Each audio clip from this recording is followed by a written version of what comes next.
சாராள் இப்படியே பூர்வத்தில் தேவனிடத்தில் நம்பிக்கையாய் இருந்த பரிசுத்த ஸ்திரீகளும் தங்களுடைய புருஷர்களுக்கு கீழ்ப்படிந்து தங்களை அலங்கரித்தார்கள். அந்தபடியே சாராள் ஆபிரகாமை ஆண்டவன் என்று சொல்லி அவனுக்கு கீழ்ப்படிந்திருந்தாள். நீங்கள் நன்மை செய்து ஒரு ஆபத்துக்கும் பயப்படாதிருந்தீர்களானால் அவளுக்கு பிள்ளைகளாய் இருப்பீர்கள். அப்போஸ்தலர் பேதுரு ஸ்திரீகளுக்கு புத்தி சொல்லும் போது பழைய ஏற்பாட்டு காலத்தில் ஜீவித்த பரிசுத்த ஸ்திரீகளை எடுத்துக்காட்டுகளாக சொல்லுகிறார். பூர்வத்திலே இருந்த இவர்கள் தேவனிடத்தில் நம்பிக்கையாய் இருந்தார்கள். இவர்கள் தங்களுடைய புருஷர்களுக்கு கீழ்ப்படிந்து தங்களை அலங்கரித்தார்கள். மனைவிகள் தங்கள் புருஷர்களுக்கு கீழ்ப்படிய வேண்டும் என்பது புதுமையான உபதேசம் அல்ல. இந்த உபதேசத்தின் மூலமாய் புதிய பிரமாணம் எதுவும் மனைவிகள் மீது திணிக்கப்படவில்லை. ஏற்கனவே பழைய ஏற்பாட்டு காலத்து ஸ்திரீகள் இந்த உபதேசத்திற்கு கீழ்ப்படிந்து தங்களை அலங்கரித்தார்கள்.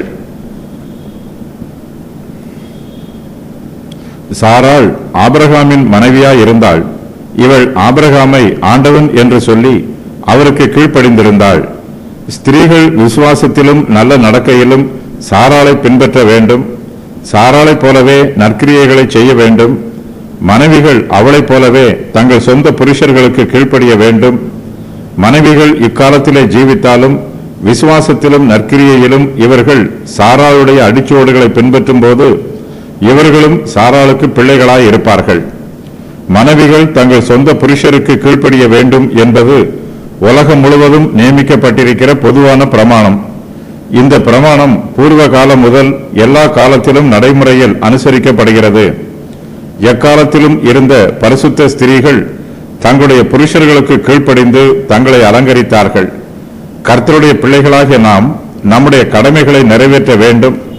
நம்மிடத்தில் நாம் அன்பு கூறுவது போல பிறரிடத்திலும் அன்பு கூற வேண்டும்.